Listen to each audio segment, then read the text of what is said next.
Amen.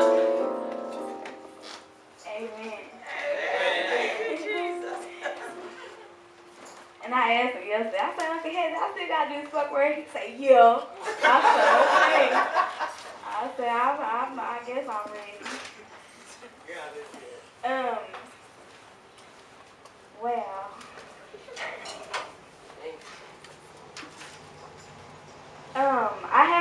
I was talking to the Lord. I said, Lord, I was like, I don't know what to talk about. I was like, I don't even know why he chose me to do this fucking word, but obviously I'm doing something right because he don't just let anybody stand up here. Come on, man. So I thank God for that. I thank God for my pastor and co-pastor because they're awesome, and he put them in my life for a reason because he's trying to do something in me, and I thank God for that.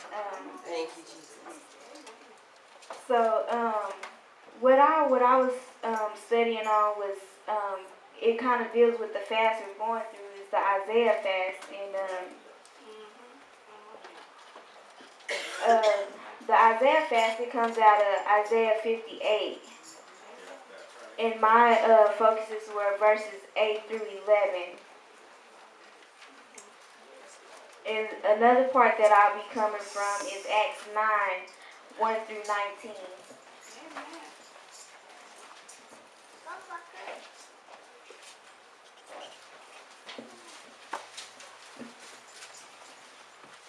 And on Acts 9, 1 through 19,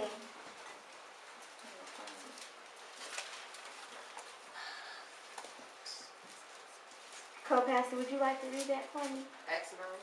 Yes, ma'am. Acts 9, 1 through 19. Meanwhile, Saul was still breathing out murderous threats against the Lord's disciples. He went to the high priest and asked him for the letters to the synagogues in Damascus, so that if he found any there who belonged to the way, whether men or women, he might take them as prisoners to Jerusalem. As he neared Damascus on his journey, suddenly a light from heaven flashed around him. He fell on the ground and heard the voice say to him, Saul, Saul, why do you persecute me? Who are you, Lord? Saul asked. I am Jesus, whom you are persecuting, he replied. Now get up and go into the city, and you will be told what you must do. The men traveled with Saul stood there speechless. They heard the sound, but did not see anyone. Saul got up from the ground, but when he opened his eyes, he could see nothing. So they led him by his hand to Damascus. For 3 days he was blind and did not eat or drink anything.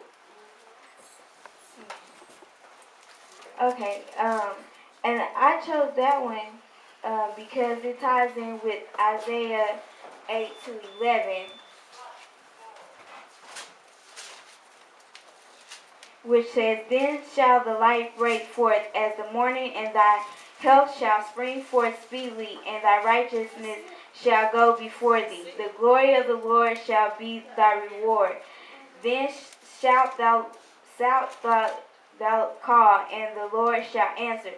Thou shalt cry, and he shall say, Here I am.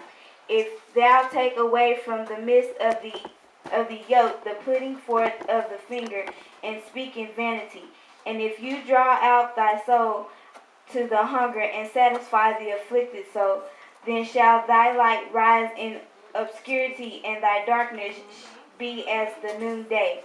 And the Lord shall guide thee continually, and satisfy thy soul in drought, and make fat thy bones, and thou shalt be like a watered garden, and like a spring of water, whose waters fail not.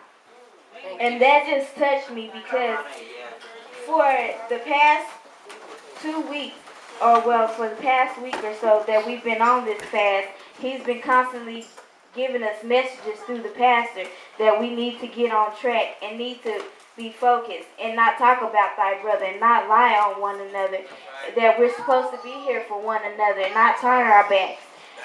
When he put us here in Agape, it was for us to be here for one another and to save lives, not to try to destroy each other's lives. That's right. And so no matter how good or bad we are, we all still need to see the light.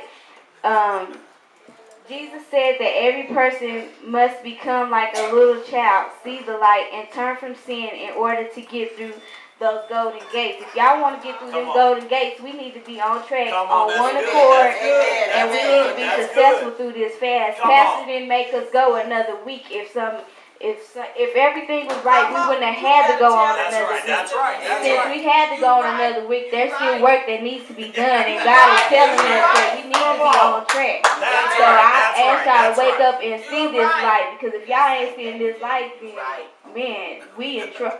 We in trouble. And I ain't trying to be in no trouble. I'm trying to get through them golden gates, because I got people in heaven waiting on me. That's right. He's not working with me for nothing. He's not working with Agape for nothing. He's taking us to the nation, and he's going to do something in all of us. He's going to serve all our gifts. That's But right. he wants us to get on track first before he just tries to send us anywhere. That's right.